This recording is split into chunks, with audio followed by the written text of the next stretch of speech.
Hey, it's top 10 time. Top 10. And today we are bringing you the top 10 PS2 games, PlayStation 2. What a generation of games. And we realise that you will probably not agree with anything we've got on this list. Because there were so many games on the PlayStation 2, somewhere we definitely got it wrong. Or you got it wrong, which is far more likely, as I am infallible. So, Okay, so. right, here we go. Starting the list with Number 10.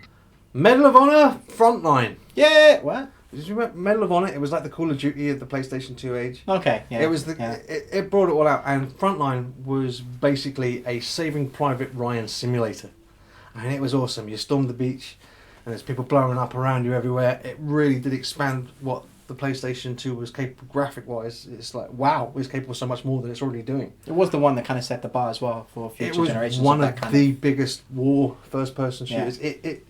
It forced Call of Duty to up their game. Yeah. So without it, would we have some of the first-person multiplayers we have today? And not that it had a multiplayer, but wow, what a campaign! It was tons of fun and harrowing.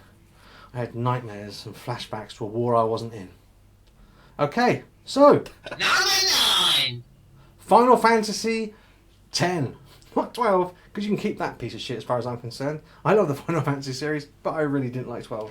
Yeah, But well, 10 is good. 10 was good. Like, even though, again, a lot of you are going to argue, and certainly going to argue with the fact that we've given it the number 9 spot, let alone include it on the list. So the number 9 spot, you're either going to prefer it, you're going to say we've got it too low, or you're going to say we shouldn't have it on the list at all. So why have we got it on the list? It was fun, and it really did look good. It looked good, but they had been building, and now they've had a system where they could push it as far as they could. It's one of these games that's getting a HD re-release, I believe. Final Fantasy X is coming as well.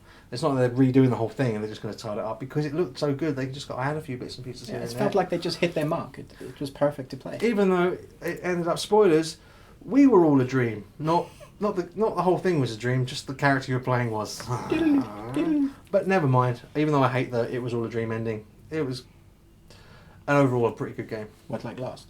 Yeah, but it certainly wasn't the best thing Square put out on the PlayStation No. generation. No, that was Number 8. Kingdom Hearts 2. Now some of you will probably say Kingdom Hearts 1. And I'll say you're wrong. Yeah, because of the gummy ships. Build your own gummy ships and travel here, there, everywhere. Just time going back and forth, back and forth. And literally, that is my only gripe with Kingdom Hearts. Yeah. But Kingdom Hearts 2 Pain in the butt. didn't have that so Didn't have much. So therefore, it's better. What I love about these games, they just kind of make you go back to your childhood and still make it like Final Fantasy-esque. It is kind of weird, 1 minute talking to Mickey and Donald. Like, you don't get to play with Mickey at all. I don't know why Mickey wasn't involved in the game more. He was always hidden away or kidnapped. Basically, he was the Princess Peach of the series. Yeah. But you got to play with Goofy all the time. And they just hear them say Goofy and Donald over and over and over and over and over again. And then there'd be this weird thing where suddenly Squall Lionheart would be there. I know, it was such a weird mix, but Or Cloud would be there. Yeah. It shouldn't have worked, Or I don't think. Cade but it Sith did. would be there. Like, any of these different characters from a different universe would be there, mixed in with like Hercules, and I used to love the Hercules gladiatorial levels. They were good. Anyway, moving on. Number 7. Devil May Cry. Shing, shing, shing. 3. Yeah. Right, so Devil May Cry was originally supposed to be a Resident Evil spin-off. Okay. Okay, and then they thought it was going too far away from it and turned it into its own thing, being Devil May Cry. And then Devil May Cry 2 made Dante a much cooler character than he was in the original game. Dude, right. Game was way too easy and sponsored by Diesel, so you got to wear all sorts of fancy fashion. It was kind of odd, and as I said, way too easy. And then 3 came out, and oh my god, was it hard. But I did it. I completed it. I would wager that there's not actually many players that have actually completed it. Yeah, I completed 'Cause you get several to different points settings as well. where- And then I got the special edition and completed on that as well. It's one of the games that started the pad throwing. Yeah. It's I'm playing it again currently on the HD re-release for the Xbox 360, and I'm no way near done on 3. I did the other 2, no problem, but 3 is still tricky. But I did them before, so I must be able to do it again. But love that game. More of that would be awesome. Even though I like the way that DMC is going currently. it's fantastic. Okay. They're building on it. And now for a really important game. Number 6. Prince of Persia: Sands of Time. Now, why is this game an important game? Well, because it was, god damn it. Like, without this game, we wouldn't have had the Prince of Persia series, and without the Prince of Persia series, we certainly wouldn't have had the mechanics that we needed to give us the Assassin's Creed series. Yeah, absolutely. Which we all pretty much love and love to hate in this office. You know, we get frustrated with Assassin's Creed because we know how good it can be, Yeah. and none of that would exist without the running and jumping mechanics of Prince of Persia. I don't ever And Sands of Time remember was great. complaining about Prince of Persia like I do about Assassin's Creed. Yeah, but I think the Prince of Persia series was a little bit more throwaway than the Assassin's Creed series. Yeah, We're a little bit more possibly, yeah. devoted to the Assassin's Creed storyline. Yeah. I still think that maybe Desmond will come back at some point. Yeah, But anyway, me too. we're getting Yeah. off track. Even if he Okay. comes back as like one of those alien lords or something. Getting off track. So let's move Okay. back on. So, on to our next game on this list. Number 5. Metal Gear Solid 2, The Sons of Liberty. Now, I thought about this. Was it Snake Eater or was it Sons of Liberty? Snake Eater was awesome. Snake Eater was awesome. But you said Sons of Oh. Liberty. Man, this is the game that I didn't have a memory card for, and I had to start playing from beginning. I couldn't Did start. you ever do that thing where you hang off a bar and just kept doing pull-ups so you could get the extra grip? Yeah. So you'd spend half an hour just going, and then you could get full grip straight away. Oh man, And there was no achievement points or anything like that back then. So what the hell was I even doing it for? But I did it, and then when I got the HD remake on the 360, I did it again. Like just made sure I got full grip. It was one of the first things I did. It's like an hour of just pushing the button over and over. did you get a and over. cramp in your finger? Yeah. Ironically, my grip got worse. But Okay. stupid, over the top, crazy Hideo Kojima storylines. Ah, By just out of stupid, the I don't box. mean. I mean like, oh my god! Like it's just crazy good. His mind works out of the box. I mean, you get that's what It truly is an Eastern view of a Western world being Yeah. explained back to the East, isn't it? It's Yeah. mind blowing. If you haven't played this yet, find a machine and play it. or just go straight to Metal Gear Solid 5 Okay. Yeah. because that game's damn good. Right, moving on. Number 4. Resident Evil 4. President Weevil.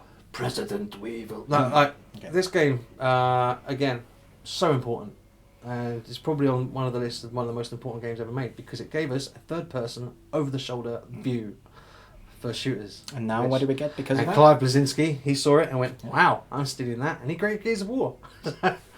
And a lot of people say that Resident Evil 5 was terrible and Resident Evil 6 was terrible. They're wrong. Like, but Resident Evil 4 still had a foot in the horror genre and the action genre, where the other ones still kind of got the balance wrong. They're still wrong about 5, yeah, but Yeah, but 4 was was groundbreaking. Yeah.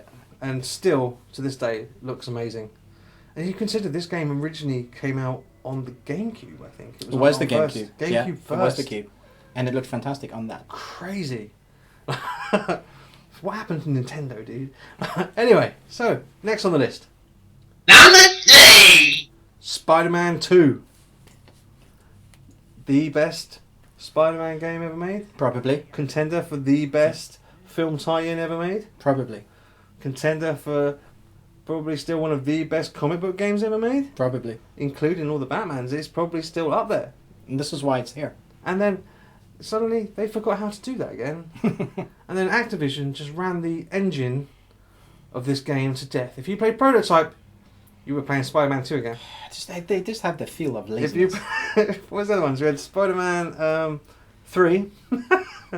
That was basically that game again, just not it as good. felt like the Hulk was on it. It felt like Superman. The was on Hulk it. was probably one, Oh. even though Sega probably just went, "Oh, we'll just take that engine." And then there was the other one. There was the cell shaded one. Oh yeah, That was That was like really good. Venom Revenge or something stupid like that. They just never managed to get it as good again. Spider-Man games. No. I don't know Number how 2, they can't do that. that was it. Go back to 2. In fact, fuck doing Spider-Man games again. You keep doing HD remakes. Give me a remake of this. Mm. I will gladly play that game from beginning to end Right. again. At least do a good one. Yeah, The one that take off started of it Beanox. Fuck those people because, like, has anyone tried to play Amazing Spider-Mans? Like, those games got worse. They did actually. Like, You started seriously enjoying worse. it, and then it got worse, and Yeah. then the sequel came, and you were like, "What is this?" No, yeah. So Spider-Man 2, the greatest movie tie-in game of all time. Plus, it had Bruce Campbell in it. And you can't go wrong with the Campbell. No. Right, bringing us now to Number 2. Shadow of the Colossus. Now, I am denied whether this should be number 1. Mm. Right, and there's tons of you now screaming at the screen, surely this is number 1. Yeah, I mean, I And can there are others you going, understand why. what game? I don't think I've heard of this game.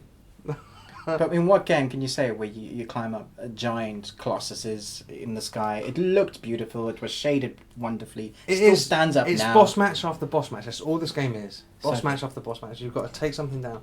But the boss in question is also a platforming game, a moving platforming game, where you've got to jump and hold on the right times. Yeah, it's kind of like you're scaling a mountain, like you do in Tomb Raider and things like that. like a little dude. Just... Yeah, so it's like part Assassin's Creed, part Tomb Raider, part Mario Brothers, and then I don't know, part Troll Hunter. Yeah, again, it's a good film by the way. Yeah, I can't begin to explain how weird this game is, but beautiful, truly, truly beautiful. I always wanted a sequel. Always. Yeah, we won't get that, but Last Guardians is coming. Yeah. So hopefully that'll be as good. I mean, Ico was amazing. Yeah. Shadow of the Colossus was even more amazinger. Not a Yeah. word, but I'm going to excuse it. And now I'm guessing Last Guardians from these people is just going to be pretty special. Well, So we we've trust got that them. to look forward to. So Yeah. Shadow of the Colossus is number 2. So leaving us with what could possibly be our Number 1. GTA Vice City. You all thought I was going to say San Andreas, didn't you? Is there some more? Huh? Yes, Well, it is. it could have been 3 because 3 was really important. Brought us the sandbox game for what we know and love today. I mean, without 3, we wouldn't have sandbox. Why are you experience shaking your the same head? way we did. 3 was vile. It was just vile. So bad. But look what it did. Yeah, Without alright. 3, we wouldn't have Yeah, but yeah, Vice you say- City yeah, or San okay, I get that, Andreas but or it's still- 4 it or was- 5. So why isn't 3 number 1? Because Vice City, by the time it got to it, was so much more clean, and like the soundtrack alone, the way the cars moved were better, even though they were kind of boxy. But cars were boxy in the 80s. They all had angles. Everybody was boxy in the 80s. Look at Max Headroom. Most of you, that's just gone. There was absolutely nothing like it at the time that they were using. They were pushing the box as far as they could. Sandbox. Houses, Houses did something that no one had ever done.